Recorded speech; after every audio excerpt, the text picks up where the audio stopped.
Во училиштето во Василево исто така беше извршено реконструкција со што се овозможи тоа да биде енергетски ефикасно училиште. Средствата беа обезбедени од ГЕФ, а како имплементацијата ја вршеше Сдружение на граѓани Зора од Градашорци, со тоа што училиштето стана енергетски ефикасно. Има и други работи кои што сме ги завршиле. Целосно е реконструирано училиштето во Ангелци, каде што средствата се обезбедени од невладината организација, турската невладина организација ТИКА, со тоа што се овозможи да се подобрат условите за работа на учениците. Важно е да потенцирам и да кажам дека во училиштето во Ангелци наставата се одвива и на македонски и на турски јазик. Со тоа што кога се реконструираше училиштето малку беше отежнато движењето до училиштето, така да општина Василево излезе во пресред и направи пристапна патека од патот до училиштето, каде што децата безбедно ќе се движат и ќе дојдат навреме во училиште. Исто така, голема инвестиција беше направена и во училиштето во Висока Мала. Тоа беше реконструирана столаријата и подовите.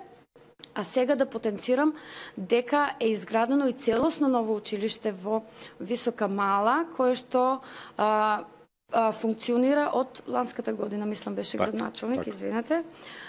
Исто така, важно е да се спомене дека Централното општинско училиште, односно Општинско основно училиште Гоце Делчев, долго време немаше спортска сала и во текот на овој период беше изградена и спортската сала, која што возможи часовите по физичко воспитание да се реализираат како што треба, опфаќајќи ги сите ученици, тоа и од предметна и од оделенска настава, и сето тоа кулминираше со големи успеси кои што и ние ги докажавме на државно ниво. Морам да пофалам градоначалник дека нашето училиште, учениците од нашето училиште, значи веќе 3 години се едно по друго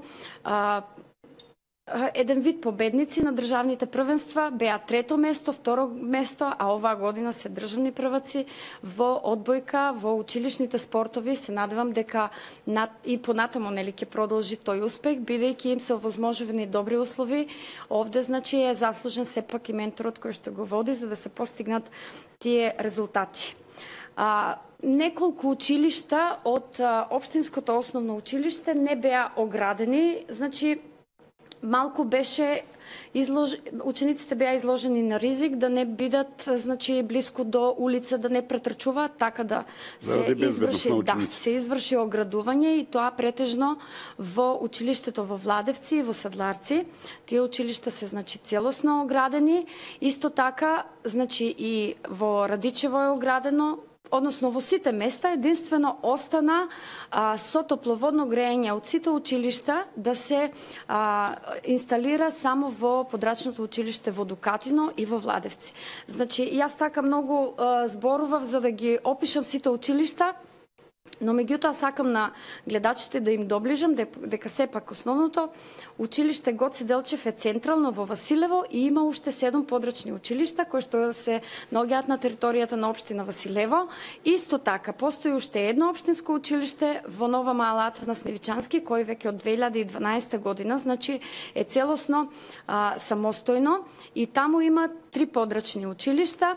Сите подрачни училишта значи функционираат како што треба, со сите услови кои што ги имаат, се задоволени и ученици и родители. Ќе настојуваме нели понатаму да вршиме реконструкции на некои други работи кои што во моментот значи се потребни за безбедна настава и за успешно учење на учениците.